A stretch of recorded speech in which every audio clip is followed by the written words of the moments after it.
Assalamualaikum warahmatullahi wabarakatuh. Kami dari kelompok 6 yang akan meresensi film Biodas dengan topik Brown Hyena Superior from Hell. Silakan rekan saya untuk menyampaikan sinopsis film terlebih dahulu. Ya, video dokumenter ini menghadirkan gambaran nyata mengenai situasi kritis yang dihadapi hyena coklat di Afrika, khususnya di Namibia, di mana mereka dalam konflik hidup mati dengan aktivitas manusia. Dengan sebagian besar lahan di Namibia dikonversi untuk peternakan, pertanian, dan perburuan. Hyena coklat atau disebut dengan strain wolf terpaksa meninggalkan perilaku alami mereka yang nokturnal. Mereka kini harus berburu atau mencari sisa makanan di siang hari dan di tempat terbuka, mengambil risiko besar karena berpotensi bertemu manusia. Di mata para peternak, karnivora besar ini adalah hama yang harus dibasmi, terutama karena ancaman mereka terhadap ternak yang rentan selama masa melahirkan. Akibatnya, hyena coklat terus-menerus menghadapi bahaya, tidak hanya dari ancaman kelaparan, tetapi yang lebih mematikan, dari perangkap, racun, dan tembakan yang dipasang oleh peternak yang ingin melindungi mata pencaharian mereka. Oleh karena itu, setiap langkah hyena coklat melintasi pagar atau mencari makan di dekat pemukiman merupakan pertaruhan untuk bertahan hidup di tengah dominasi manusia yang semakin tidak toleran terhadap keberadaan mereka. Ya, selanjutnya brown hyena yang kehilangan tempat tinggalnya karena diambil alih oleh manusia untuk dibuat peternakan, akhirnya mengalami konflik dengan manusia, di mana brown hyena ini mencoba memangsa ternak, tetapi sebelum hyena mendapatkan mangsanya, dia lebih dahulu masuk ke perangkap yang dibuat oleh para peternak, dan akhirnya brown hyena pun dipindahkan ke Namibia Barat. Di sana brown hyena mengalami tantangan baru, yaitu cara bertahan hidup di gurun yang gersang dan sedikit hewan yang mampu bertahan hidup di sana. Next. Baik, selanjutnya di bagian ini video memperlihatkan perjuangan seekor hyena coklat yang berusaha bertahan hidup di gurun barat Namibia. Lingkungan di sana sangat sulit dan makanan sangat langka. Hewan ini berkeliling mencari sisa bangkai atau makanan di waktu malam hari dengan memanfaatkan penciumannya yang sangat tajam. Sekaligus penciumannya juga digunakan untuk menjaga jarak dari hewan pemangsa yang lebih kuat. Meski sulit, hewan ini menunjukkan kemampuan adaptasi yang sangat hebat.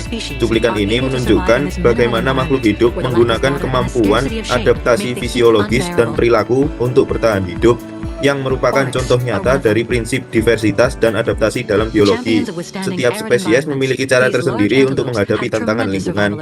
Next.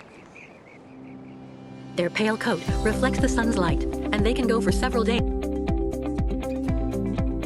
Oke, Strain Wolf berhasil mencapai pesisir skeleton Chos dan menemukan bangkai anjing laut, menjadi sumber energi berharga di lingkungan yang keras. Ia kemudian menetap di bekas kota tambang, kini dikuasai berbagai predator melalui aroma dan sekresi kimia hyena.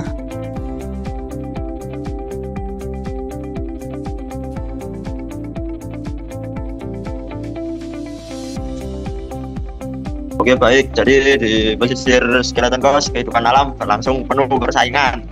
Serigala punggung hitam berburu anak anjing laut yang masih kenyang susu karena kandungan gizinya tinggi, menggunakan kerjasama berpasangan untuk meningkatkan peluang sukses.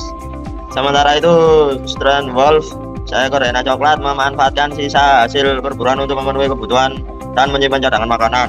Persaingan antar predator membuat konflik sering terjadi hingga Strain Wolf sempat terluka dalam perebutan wilayah. Setelah itu ia beristirahat di balik pasir hangat. Saat pagi tiba, kabut laut yang menyelimuti gurun menjadi sumber kehidupan bagi makhluk kecil seperti tokek yang telah beradaptasi mengumpulkan butiran embun, menunjukkan mekanisme adaptasi dan interaksi biologis yang menjaga keseimbangan di lingkungan ekstrim. Oke, next.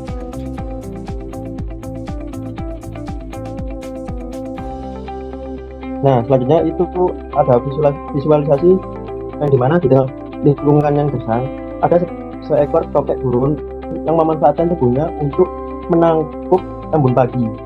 Nah, dengan gesit ia memanen tetesan air yang terkumpul di bawah matanya menggunakan lidah yang panjang berbentuk spatula. Sementara itu, para pemburu kabut lainnya berjuang mendaki bukit pasir setinggi 400 meter untuk mencapai puncak tempat kabut lebih melimpah. Medan curam bukanlah halangan bagi para pemanjat andal ini. Di tempat lain, seekor kumbang menunjukkan adaptasi yang luar biasa. Dengan berdiri terbalik, ia mengarahkan kaki belakangnya yang panjang untuk menyalurkan tetesan air melalui alur di cangkangnya, langsung menuju mulutnya, mengubah tubuhnya menjadi sistem penampung air yang efisien. Perilaku adaptif yang ditunjukkan topik dan kumbang ini menunjukkan perwujudan dari prinsip kontinuitas biologis. Meskipun menghadapi lingkungan yang ekstrim, mekanisme dasar untuk bertahan hidup seperti memperoleh air terus dilestarikan dan diwariskan melalui generasi. Struktur tubuh khusus dan perilaku insting ini. Sekian dari saya. Jadi ulasan yang dapat kita simpulkan dari film ini adalah film ini memberikan gambaran mendalam tentang hidup hiena yang hidup di lingkungan ekstrim Afrika bagian selatan.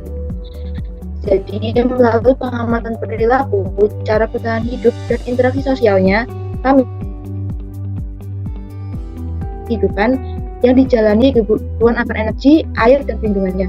Sementara itu, pada prinsip dasar biologi kontinuitas terlihat melalui proses reproduksi dan perawatan anak yang dimana memastikan kelangsungan spesiesnya. Sedangkan pada aspek evolusi dan diversitas tergambarkan jelas di mana adaptasi morfologi dan perilaku hiena sendiri terhadap kondisi lingkungan yang keras, kemampuannya memanfaatkan sumber makanan terbatas, yaitu di bangkai, bukan hasil dari evolusi yang panjang, di mana dia bisa bertahan hidup di habitat yang tidak bersahabat. Selain itu, keberadaan hiena sebagai bagian dari ekosistem sendiri menggambarkan pentingnya keanekaragaman hayati dalam menjaga keseimbangan alamnya. Jadi, dari sisi homeostasis dan interaksi memperlihatkan bagaimana hiena menjaga kestabilan tubuhnya di bawah suhu yang tinggi, serta berinteraksi dengan lingkungan dan spesies lain untuk memenuhi kebutuhan hidupnya. Jadi, interaksi individu dalam kelompok juga memperlihatkan perilaku sosial yang menunjang kelangsungan hidup bersama. Jadi, secara keseluruhan, karya ini layak dijadikan media pembelajaran biologi karena membantu memahami penerapan prinsip dasar biologi sendiri secara konseptual dan menarik. Meskipun penjelasan ilmiahnya perlu dilengkapi dengan sumber teori tambahan agar lebih komprehensif. Next. Selanjutnya adalah film ini memiliki beberapa kelebihan yang menjadikan menarik sebagai media pembelajaran biologi. Dari segi visual yang disajikan, yaitu sangat realistis dan mampu menggambarkan kehidupan hiena beruna di alam liar dengan jelas, sehingga memudahkan penonton memahami konsep seperti adaptasi, evolusi, dan interaksi antar organisme. Selain itu, film ini juga dapat mendukung pembelajaran konseptual karena mengaitkan teori biologi dengan situasi yang nyata, yang dimana pembelajaran ini terasa lebih hidup. Dan namun film ini juga memiliki beberapa kekurangan, yaitu penjelasan ilmiah di dalamnya tidak disampaikan secara mendalam, sehingga beberapa prinsip biologi seperti homeostatis dan kontinuitas hanya tersirat dan tidak dijelaskan secara implisit. Oleh karena itu, meskipun film ini sangat layak digunakan sebagai media pendukung, penggunaannya tetap perlu dilengkapi dengan sumber teori lainnya agar pemahaman terhadap prinsip dasar biologi menjadi lebih lengkap dan